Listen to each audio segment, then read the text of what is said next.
한국농수산식품유통공사입니다. 이수지 인사팀 차장께서 발표자를 수고해 주겠습니다.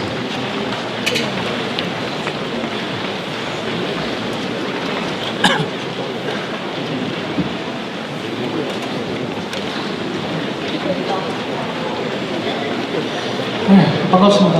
저는 AT 한국농수산식품유통공사 인사팀에서 근무하는 이수지 차장이라고 합니다.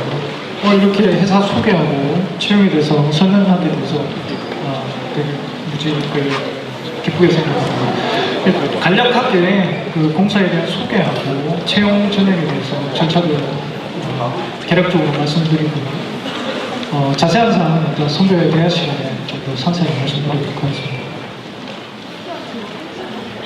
먼저 공사에 대해서 간단하게 설명을 드리면 저희들이 67년도에 시작을 해서 86년도에 농수산물 유통공사로 사명을 바꾸었고요. 12년도에 저희들이 이제 식품산업 육성 기능을 추가하면서 현재 한국농수산식품유통공사로 이제 바뀌게 되었습니다. 공사는 농업인의 소득 증진과 국민경제의 균형 있는 발전을 도모한다는 목적으로 크게 이제 유통혁신 사업과 수급 안정 사업, 그리고 수출 진흥 사업, 그리고 식품 산업 육성 이렇게 4가지 기능을 수행하고 있습니다. 세부 연령은 그냥 넘어가도록 하겠습니다. 그리고 기본 현황으로서 조직에 대해서 간단하게 말씀드리면 조금 전에 말씀드린 것과 같이 4개 본부로 구성이 되어 있고요. 국내 5개 지역 본부와 6개 지사로 구성이 되어 있고 해외는 6개국에 9개 해외 지사가 설치되어 있습니다. 정원은 636명입니다.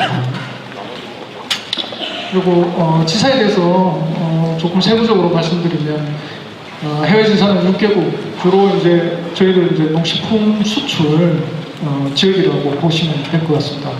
그쪽에 이제 6개국에 국외소가 설치되어 있습니다. 최근에는 이제 저희들이 이제 중국 쪽으로 조금 공격적인 마케팅을 하고 있는 상황이고 추가적으로 지사가 설립될 예정입니다. 그리고 국내 지역 본부 및 지사는 주요 이제 지자체별로 설치되어 있다고 보시면 될 것 같습니다. 이 부분은 그냥 넘어가도록 하겠습니다. 금전도 이제 청년 일자리 창출과 관련해서 청년 인턴 채용과 정규직 채용에 대해서 간단하게 말씀을 드리겠습니다. 금년도 이제 청년 인턴 같은 경우에 저희들이 내년 이제 채용을 해왔지만 원래는 이제 지난주 금요일날 서류를 마감을 했습니다. 지난해에 비해서 약간 인원은 줄었는데 한 30여 명 정도 채용을 할 계획이고요. 전형 절차로는 서류 전형 후에 바로 면접 전형을 통해서 선발을 하고 있습니다. 물론 이제 이 중에 이제 고졸 채용 같은 경우에 고졸 인턴 같은 경우에는 정규직 전환형으로 채용을 하기 때문에 과거 이제 인턴 기간이 끝나면 정규직으로 채용을 하고 여기 인턴 수료자 같은 경우에 주에 이제 정규직 채용을 할 때 저희들이 별도 전형을 통해서 일정 인원을 정규직으로 채용을 할 계획입니다. 그리고 14년도 정규직 같은 경우에는 사실은 지난 연말에 저희들이 채용 계획을 추진해서 올 1월 달에 마무리가 된 사항입니다. 그리고 약 30명을 뽑았고 비수도권 비수도권 지역 인재가 12명, 30명 중에 12명 약 40%로 저희들이 뽑았습니다. 나중에 상세하게 설명을 하겠지만 저희들 같은 경우에는 지금 이전 지역에 대한 인재를 별도로 이제 할당을 하고 있습니다. 지역 인재가 보통 이제 저희들 30% 뽑는데 그 중에 20%를 별도로 이전 지역 인재를 할당 채용을 하고 있습니다. 우대사항으로서는 공공기관 공익이 비슷하겠지만 취업 지원 대상자 장애인 지역 인재 할당 채용 조금 전에 설명드린 바와 같이 지역 인재 할당을 채용하고 있고 기관 특성상 농업인 자녀에 대해서 이제 가점을 주고 있습니다. 그리고 의사상자, 저소득 층 자녀 이렇게 가점을 서류 전형 때 가점을 주고 있습니다. 핵심 가치와 인재사항 이 부분은 좀 설명하기가 그러니까 자료로 대체를 하고 우선은 전형 절차별로 세부적인 내용을 말씀드리도록 하겠습니다. 채용 절차는 공사의 채용 절차는 크게 이제 서류 전형하고 필기 시험 그리고 면접 이렇게 구분이 되고 있습니다. 지원 자격은 학력하고 저희들 연령은 제한이 없습니다. 지난해 저희들이 이제 채용을 하면서 공인어학 성적하고 학교 성적은 봤지만 그 자격 요건은 폐지를 했습니다. 과거에 850점, 토익 850점, 학점은 뭐 3.0 이런 그 조건이 있었는데 지금은 그거를 없앴습니다. 누구나 지원할 수 있는 상황이고요. 서류 전형은 크게 저희들이 이제 세 가지를 봅니다. 어학하고 학교 성적, 자격증 이렇게 이제 점수화해서 성적 순으로 선발을 하고 있습니다. 서류 전형에서는 필기시험으로 넘어갈 이런 최종 선발률은 15개수를 선발하고 있습니다. 그리고 우대사항으로서는 뭐 자격증이 있을 수 있고 그 앞쪽에 먼저 말씀드린 우대사항 이외에 이제 2개국어, 외국어 성적 우수자에 대해서도 우대를 하고 있습니다. 그리고 두 번째 단계로서 이제 인적성 검사하고 필기시험이 있습니다. 인성 검사하고 적성 검사는 뭐 이미 지원자 분들 취업을 준비하시는 분들은 다 아실 것 같은데 인적성 검사는 저희들 이제 면접 시에 그 결과를 참고하기도 하지만 인적성 검사에서 적부 여부를 판가름합니다. 그래서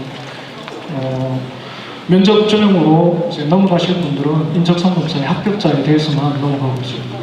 그리고 필기 시험은 크게 이제 두 가지를 보고 있는데 시사논술하고 그 일반 상식 이렇게 보고 있습니다. 시사논술 같은 경우에는 주제를 2개를 주고 그 중에 하나를 선택해서 작성을 하도록 하고 있습니다. 그리고 일반 상식 같은 경우에는 50문항인데 객관식으로 출제가 됩니다. 두 가지 다 50대 50으로 해서 점수를 반영하고 있습니다. 그리고 마지막으로 면접 전형인데요. 면접 전형은 2단계로 구성이 됩니다. 첫 번째 이제 PT 면접이 있고 두 번째 역량 면접, 개별 면접이라고 보시면 될 것 같습니다. PT 면접은 약 30분간 그 PT를 작성하고 그 자료를 발표하고 질의응답하는 형식으로 진행이 되고요. 역량 면접은 저희들이 이제 회사에서 공사에서 필요로 하는 역량을 측정하게 되는 개별 면접으로 진행이 되고 있습니다. 두 가지 다 지금 이제 면접이나 PT 면접이나 역량 면접 각각 50%씩 반영을 하고 있습니다. 지난해 같은 경우에 저희들이 이제 어문 계열로 특별히 뽑으면서 어문 계열 지원자에 대해서는 해외 면접을 봤는데 일반 행정 지원직에 대해서는 해외 면접을 지금 없앤 상태입니다. 향후 이제 올 하반기나 내년 상반기에 때 진행이 되겠지만 해외 면접은 없을 계획입니다.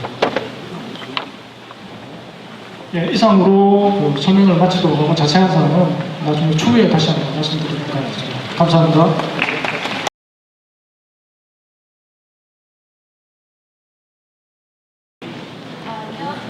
안녕하세요. 저는 전남대학교 산림자원학부 학생인데요. 저는 한국농수산식품유통공사랑 그리고 한국농어촌공사에 질문하고 싶습니다. 저는 학과가 산림자원학부인데 저희 학부를 졸업하신 선배님들께서 근무를 하고 계신지 궁금하고 근무를 하신다면 어떤 직무를 수행하고 계신지 궁금합니다. 예.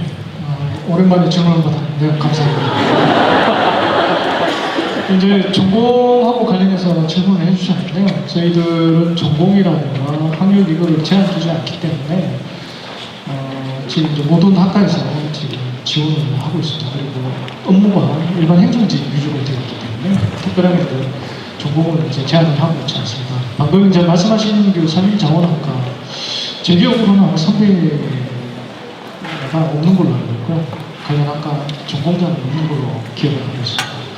그렇지만 그 입사하고 난 뒤에 저희도 이제 전공을 가지고 특별하게 이제 직무를 할 때 물론 이제 전공하고 관련된 직무를 배치를 하지만 특별하게 그 전공하고 관련해서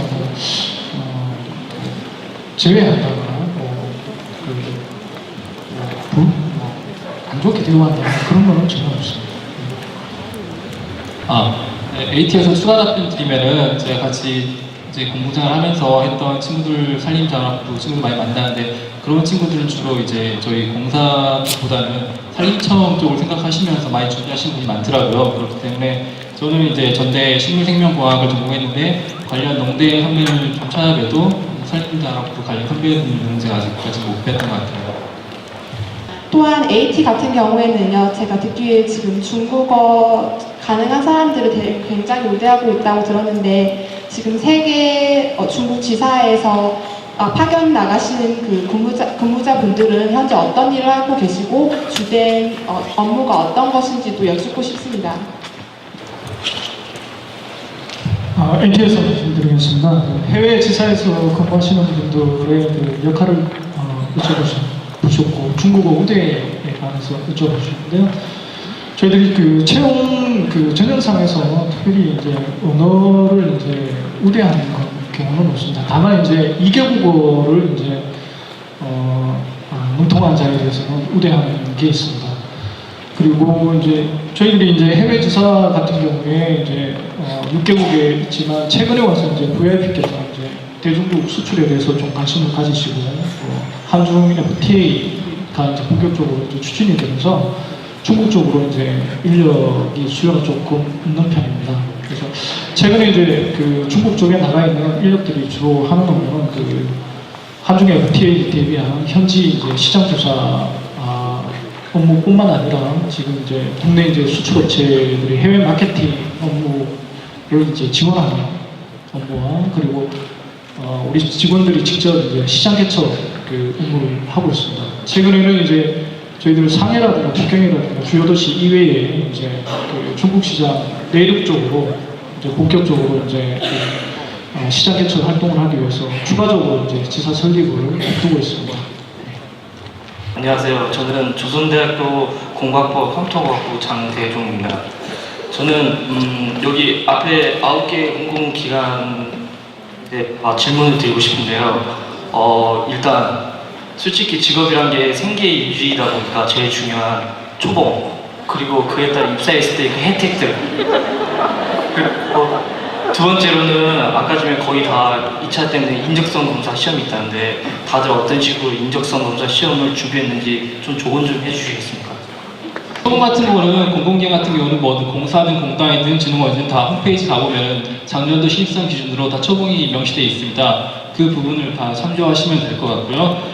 혜택은 뭐 좀 아무런 이야기인데 저희가 방망 경영으로 좀 찍혀가지고 저희 혜택이 많이 줄어든 추세예요. 특히 다른 기관 어떨까 모르겠는데 혜택은 하지만 제가 이 혜택을 줄어든 거를 감안하더라도 제가 앞으로 20년, 30년 근무할 직장에 충분히 메리트가 있기 때문에 혜택 부분은 뭐 크게 뭐 좀 아쉽다거나 그런 부분은 전혀 없다고 저는 자부하거든요.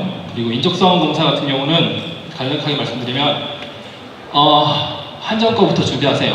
한정 거부터 여기 계신 분들이 다 한정 거 위주로 다 준비하시면은 여기 다른 타 공공기관 다 인적성 충분히 합격하실 수 있는 수준이라고 보거든요. 저도 두 번 떨어졌어요. 두 번 떨어졌기 때문에 이제 그만한 내공이 쌓여가지고 이제 길이길이 AT에 돌아온 AT까지 오는 과정에서 들어올 수 있었고요. 그렇기 때문에 인적성 검사는 한전 위주 책으로 스터디를 조직하셔가지고 준비하는 게 가장 바람직하다고 보고요. 그리고 대부분 공공기관 논술을 많이 보는데 논술을 준비하시기에 앞서서 자신들이 여기 계시는 분들께서 과연 자신이 사기업을 갈 것인지 공기업을 갈 것인지에 대한 일단 방향부터 정해야 된다고 봅니다. 요즘 같은 경우 저부터 저는 84년생이에요. 올해 입사를 했고요. 잠깐 사기업을 다녀보고 왔지만 요즘 같은 경우는 이제 사기업을 다녔다가 공기업으로 가는 추세가 많았는데 요즘은 바로바로 이제 구독자분들이 공기업을 준비하는 분이 많으세요. 그러다 보니까 사기업도 노리고 공기업도 노리는 분이 많으신데 사기업과 공기업이 원하는 부분들은 확실히 차이가 있어요. 그렇기 때문에 논술이나 일반 형식을 준비하는 데 있어서는 자기 공기업을 가겠다는 마음을 먹고 경제신문부터 끊으세요.